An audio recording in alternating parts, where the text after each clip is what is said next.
Entre finanzas e impuestos. Continuamos. Gracias por continuar con nosotros. Y bien, en este segundo segmento, Paco Bracamonte nos va a dar a conocer un manual de forma muy breve para poder llevar a cabo la recopilación de la información que debemos contener para llevar a cabo los pagos al extranjero y sobre todo de este tipo de servicios administrativos. Entonces, bueno, Paco, lo prometido es deuda. Platícanos un poco al respecto. Fíjate que las empresas deducen este tipo de pagos sin presentar una prueba de que el servicio se haya recibido, simplemente exhiben la factura con un cargo.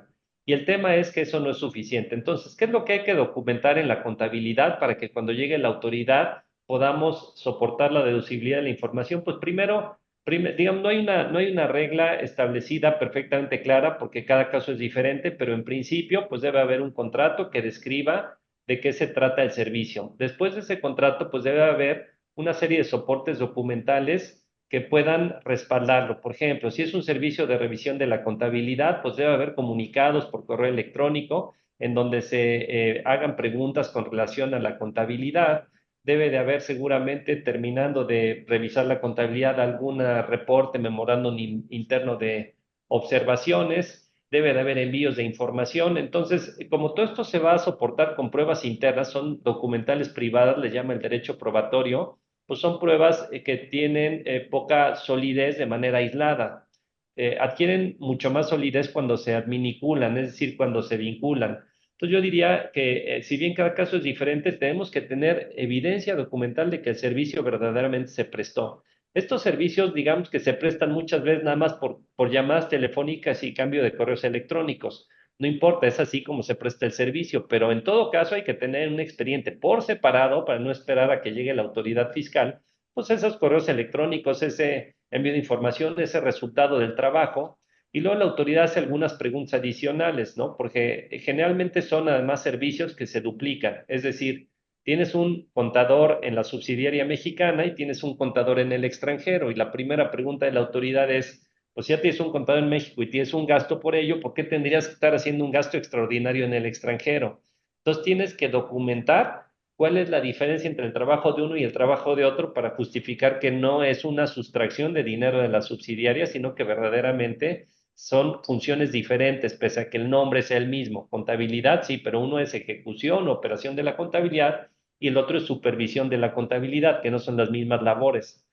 Entonces, básicamente es por qué si se duplica es necesario el servicio, en qué momento se prestó el servicio, en dónde se prestó el servicio. Hay que recordar que en el título quinto de la ley del impuesto sobre la renta, en materia de servicios, dice que se presume que se pagan, se prestan en México los servicios y el pagador es residente en México. O sea, hay una presunción de que el servicio se prestó en México y por tanto hay que hacer una retención del 25% cuando se paga el servicio o aplicar un tratado para evitar la doble tributación. Si se aplica un tratado, pues hay que probar que el perceptor del ingreso es residente en el país firmante del tratado y hay que obtener una constancia de residencia fiscal emitida en el último ejercicio. Otro tema importante es que los documentos que prueban que el servicio se prestó vienen en un idioma extranjero, excepto que el pago pues sea un país latinoamericano o España. Pues son Estados Unidos o a Japón o a China, pues vienen documentos en inglés, Japón o chino. Y recordar que el reglamento del Código Fiscal de la Federación dice que deben de tener una traducción. Entonces, eso es una carga probatoria complicada porque el contribuyente cuando exhiba correos electrónicos en otro idioma para probar que el servicio se prestó, no van a ser una prueba útil, van a ser descalificadas por la autoridad. Hay que estar manteniendo traducciones, por lo menos de los documentos más importantes. Muy bien. Oye, y de pronto me nace curiosidad el saber respecto a la razón de negocios, porque habrá una razón de negocios también si estamos hablando de la materialidad que estás conjuntando alrededor de esta información que proporcionas. Y también se me ocurre pensar en esto, el del control interno, por la duplicidad de funciones, quién hace una cosa y quién hace otra cosa. Al respecto, ¿qué me platicas? Fíjate que la razón de negocios es un concepto jurídico que va de la mano con el de materialidad. La razón de negocios es que el gasto tenga un vínculo con la consecución de los objetivos de la entidad. Entonces, parte de probar la razón de negocios tiene que ver con probar la existencia de la operación, pero también probar la necesidad de la operación y probar que el cargo que se está haciendo por la operación corresponda al valor que hubiera tenido de haberse hecho con un tercero independiente. Y todo esto en este tipo de servicios como que es medio difícil de probar y los contribuyentes muchas veces optan por no probarlo, por no tener nada de prueba.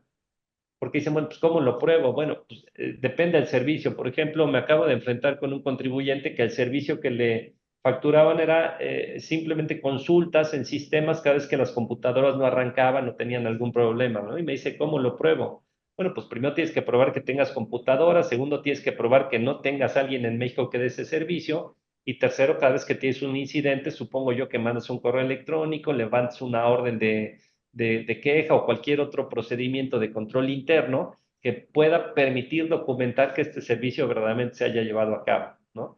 Y Ok. después, pues tratar por lo menos de hacer una estimación de todos estos servicios, cuánto tiempo llevaron y por tanto cuánto se asignó del costo que tiene la oficina central a la subsidiaria en México. Ok, ok, bien. Y el control interno, bueno, desde luego debe ser muy importante para poder definir entre lo que hace una persona en el extranjero y lo que hace otra en territorio nacional respecto a la misma actividad, ¿no? Yo creo que es bien clave eso que dices, porque al final cuando no se tienen documentados todos estos aspectos que estamos mencionando, pues es justo eso, falta de control interno.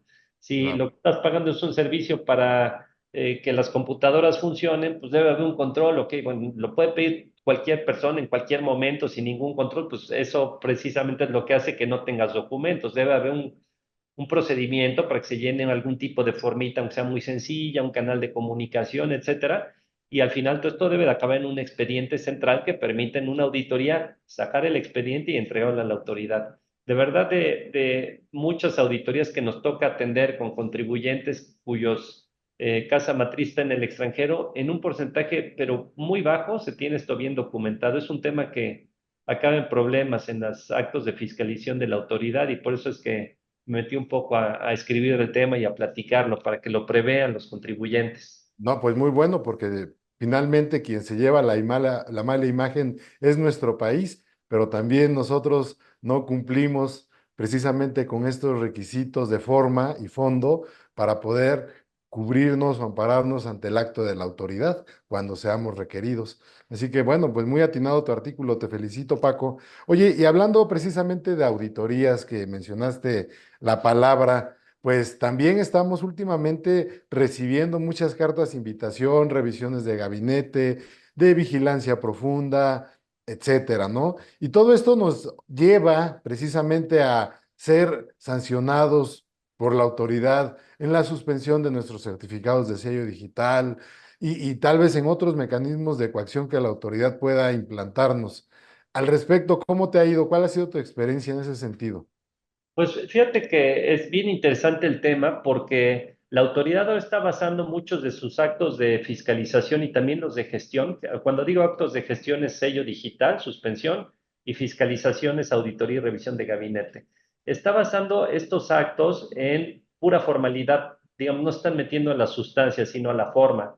¿Cuál es la forma? Pues que lo que dice el CFDI debe coincidir con lo declarado y la autoridad está mandando invitaciones diciendo en mis bases de datos tienes tanto importe que se ve en los FDIs, en retenciones de nómina, de servicios profesionales, de arrendamiento, en ingresos, en deducciones, en actos o actividades. Y lo que dice tu declaración es algo diferente, sin tomar en consideración que los FDIs, pues muy probablemente no deben legalmente coincidir con la declaración, porque el momento de emisión del CFDI no siempre coincide con el momento de causación del impuesto. Un buen ejemplo es el impuesto al valor agregado. El CFDI se emite cuando la operación se contrata en términos del artículo 29 del Código Fiscal de la Federación, pero el IVA se causa cuando se cobra la contraprestación y sobre el monto del cobro. Entonces se emite un CFDI en el mes de enero, a lo mejor la operación se cobra en el mes de febrero y la autoridad espera ver en la declaración como parte de los actos o actividades lo que dice el CFDI emitido en enero, siendo que esto no va a ocurrir así, el cobro va a ocurrir hasta el mes de febrero, ¿no? Ignora la autoridad, digamos, esta situación y manda cartas de invitación o en los mismos actos de fiscalización manifiesta como observaciones y omisiones las diferencias y, digamos, pues pone a trabajar al contribuyente en estar haciendo una serie de papeles de trabajo que de inicio no necesariamente son los que requieren las disposiciones fiscales. Lo ha dicho el Tribunal de Justicia Fiscal, que el contribuyente no tendría obligación de estar haciendo papeles extraordinarios que no formen parte de la contabilidad, pero en realidad la autoridad, ignorando esto, pues ha estado pidiendo una serie de conciliaciones. Por ejemplo, las sociedades civiles causan el impuesto sobre la renta cuando cobran, pero emiten el CFDI cuando se presta el servicio.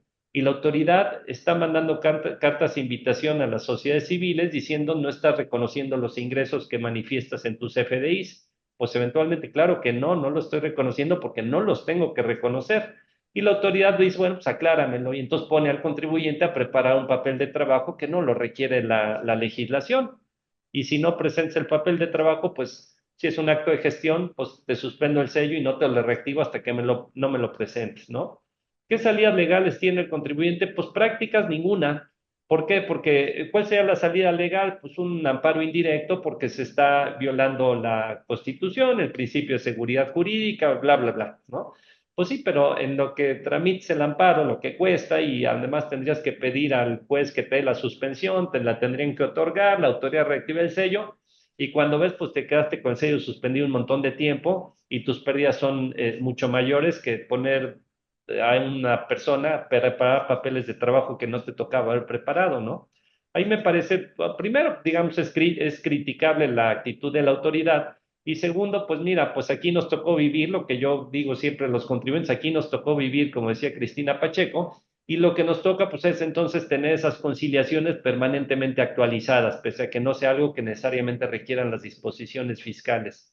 Pero estamos observando un envío masivo de invitaciones a los contribuyentes y recibimos permanentemente contribuyentes con el sello suspendido.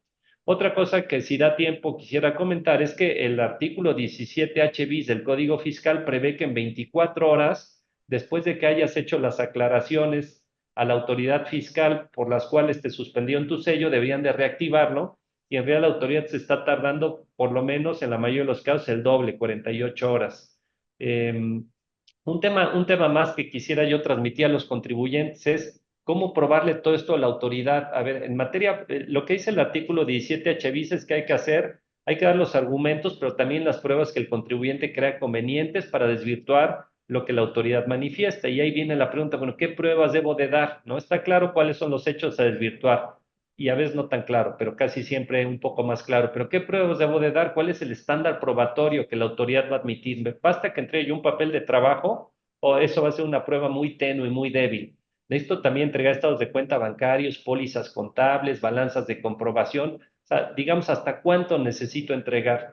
En la práctica, la autoridad está tomando un estándar probatorio medio, es decir, un poquito más bajo de lo que se requiere en un acto de fiscalización, pero tampoco tan bajo como para conformarse con un simple papel de trabajo, ¿no? Yo recomiendo que en estos procedimientos de aclaración de la suspensión del sello digital, pues entregue no solo un papel de trabajo, sino un poco más de información para fortalecer ese papel de trabajo. Claro. Oye, Paco, pues temas muy interesantes y se nos pueden quedar otros más en el tintero para seguir platicando. Y sobre todo este, en donde pues estamos acosados por la autoridad con estas cartas de invitación, con estos actos de gestión que finalmente nos repercuten en un acto de molestia tremendo porque al momento de suspendernos el certificado de sello digital nos quedamos en estado de indefensión y no podemos llevar a cabo nuestra actividad económica. Y en ese sentido, bueno, pues también la autoridad está actuando desde antes de la entrada en vigor del CFDI versión 4.0. Y entonces, desde 2019, por ejemplo, pues ya empezó a emitir este tipo de observaciones para poder llevar a cabo sus diferencias y transmitírnoslas y que nosotros llevemos a cabo estos papeles de trabajo que, pues definitivamente, como tú bien lo has mencionado, no es parte que nos obligue, puesto que no está regulado y finalmente, pues la autoridad tiene toda la información, así que ellos también deberían de trabajar en ese sentido y terminamos haciéndoles la chamba. Bien, pues Paco, te agradezco mucho. Yo quisiera seguir platicando contigo este y otros temas, pero sé que va a haber oportunidad y te quiero pedir un favor, aprovechando ahorita de tu presencia en este programa, y también hacer un compromiso con el público. Me gustaría que tratáramos el tema de los términos, por aquello de las revisiones que se están llevando a cabo y la solicitud de información, por ejemplo, de 2019, ya cuando está a punto de este periodo de 5 años de concluirse, en el que el contribuyente sabe que debe mantener su contabilidad y que pues no precisamente es así en muchos de los casos. Entonces, este tema yo creo que va a ser muy interesante que lo conozcamos más adelante. Si tienes la oportunidad de apoyarnos, ya te dejé tarea y compromiso para que lo podamos platicar, lo pueda entender nuestro público y pues sobre todo tome las providencias necesarias en el estricto sentido de que no precisamente se debe conservar la contabilidad 5 años. Hay elementos que se deben considerar de por vida de las empresas o entidades. Así que, Paco, pues no me resta más que agradecerte esta gran plática que acabamos de tener y sobre todo que ha sido muy productiva para todos nuestros amigos que nos acompañan cada semana en este programa de Entre Finanzas e Impuestos, especialistas y expertos. Te agradezco mucho, amigo, nuevamente y a todos el favor de su atención y no se olviden de compartir este programa que definitivamente va a ser de mucha utilidad para muchas personas que cada 8 días nos visitan en este canal de IDC TV. Muchísimas gracias, Paco. Nuevamente gracias. Hasta la próxima. Gracias.